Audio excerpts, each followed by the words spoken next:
դպրոցի բաժանորդների վրա, այսպես է նշել Նիկոլ Փաշինյանը։ Այս պայն Սրբազան պայքարի շարժման երիտասարդ թևը ունի հայտարարություն, ներկայացեք եւ խնդրեմ ներկայացրեք։ Սուրեն Եդոյան, նախ ուզում եմ ասեմ, որ երեկվանից սկսած քարոզչամեքենաներով սկսեցին տարբեր կեղծ տեղեկություններ, տարբեր կեղծ ինֆորմացիաներ, որ նախապատրաստվում է,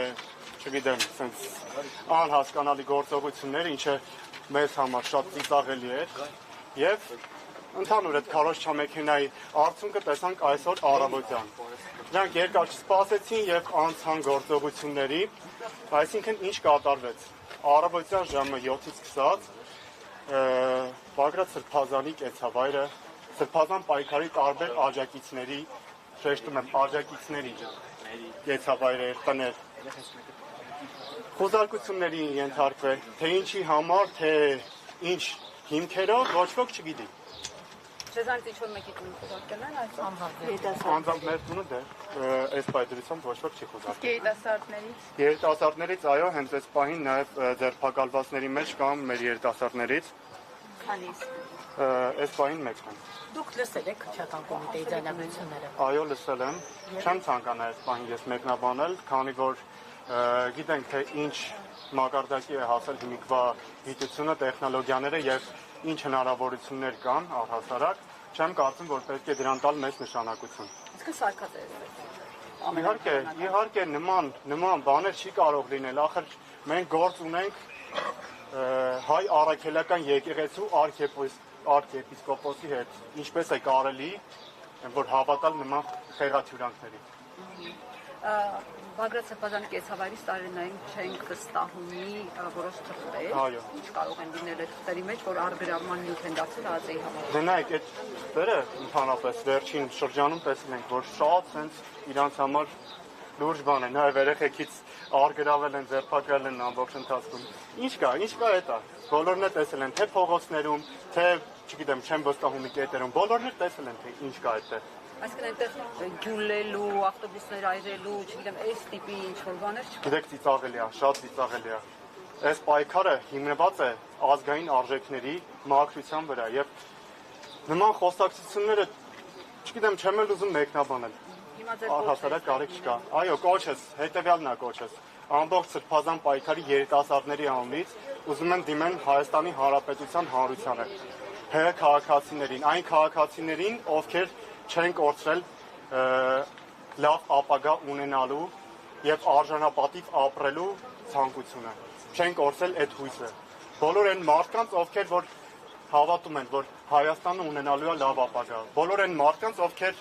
անհանդուրժողականություն են ցուցաբերում այս գործողությունների նկատմամբ։ Բոլորիդ հրավիրում եմ Մազմանյան 5 հասցեում գտնվող այս քրեական կոմիտեի առաջ մեր աջակցությունը հայտնելու Սրբազան պայքարի առաջնորդ Բագրատ Սրբազանին եւ մնացած աջակիցներին, ովքեր որ ապօրինաբար, նորից եմ նշում, ապօրինաբար պահվում են այստեղ։ Եվ վստահ եմ, որ ընդհանուր գործողությունները հանգեցնելու են նրան, եթե մենք դիմադրություն չցուցաբերենք, որ կանան շատ վատ հետևանքներ ունենան, ընդհուպ մինչև կալանավորում։ Այսինքն այսպես գտնվել է մարդկանց բոլորը շատ մենք միացեք այս շարժմանը, եկեք Մազմանյան 5, որովհետև թե ձեր աջակցությամբ կարող եք Սրբազանին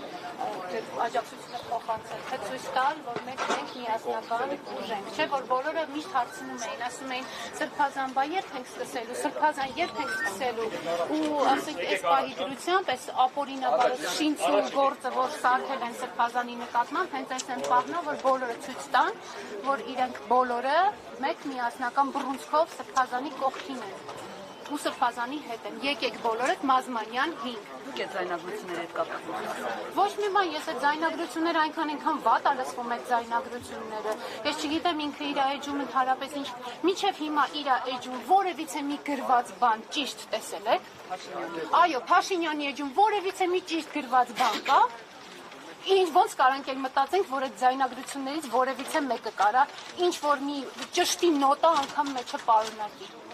բացարձակապես ինքը կլաուզնի գնդակահարել, մի քանիսին փակել այդ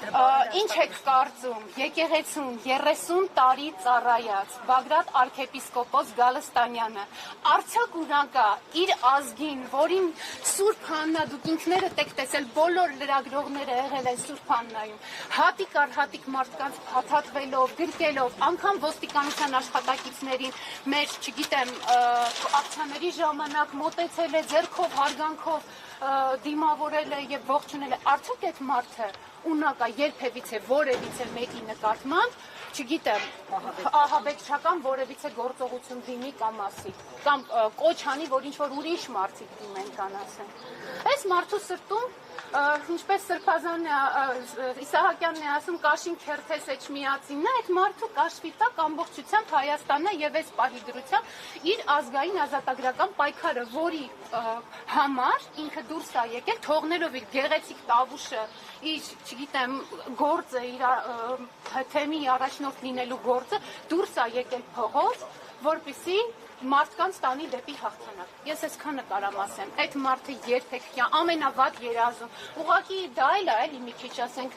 ուղեղին մի քիչ պակաս պետք է լինես, որ ասենք մեղադրանքը նման մեղադրանքը, իմանաս գոնե ում վրա ինչ ես փորձում կարես։ Այդ մարդու վրա տենց բան փորձել կարելը, անկեղծ եմ ասում, իրոք կրթվելը նորաձև է, իրան պետք է նաև այդ մասով կրթել, որ ասենք ֆանտազիայդ երբ որ զոր ես տալիս, հա, մի քիչ ասենք ոտդ վերմակի չափով գցի։ Դուք կարել արտահայտություն հնչեցիք, ըստ էության հեղաշրջման պլանը գցեցին սրբազան շարժման առաջնորդների գրպանը, հա? Իհարկե, որովհետև այս մարդը ես բացարձակապես իրենց այս գործողություններին չեմ հավատում ու չեմ ոչ մի բառին իր տեղադրած եւ երեկվա իրանց շինծու հրապարակած թուղթը, որ իրանք հրապարակեցին, ես ընդհանրապես չեմ հավատում ու կարծում եմ, որ իրանց ուղղակի ինչ-որ մի բան էր պետք, որպեսզի իրանք այսպես մի հատ թատրոն սարքեին ու այդ թատրոնից հետո ասած հարցակվեին այս մարդու վրա, որովհետև իրենց գերագույն վախն է, այս պահի դրությամբ նեռը գտնվում է, չարիքը գտնվում է գերագույն վախի մեջ։ Մենք բոլորս գիտենք, ընդհանրապես նեռը ինչից է ամենաշատը վախենում։ Խաչից։ Խաչով կարում ես նեռին քայքայես ու ոչնչացնես, ինքը այս պահին խաչից է վախենում, ինքը այս պահին վախենում է այս պայքարի մաքրամաքուր ու նվիրված տեսակից, ընդամենը այսքան բան։ Շնորհակալ եմ ձեզ։ Ուզարկություն եղել է ձեր Առաջին ոչ չի եղել, միայն մեր հանրությանը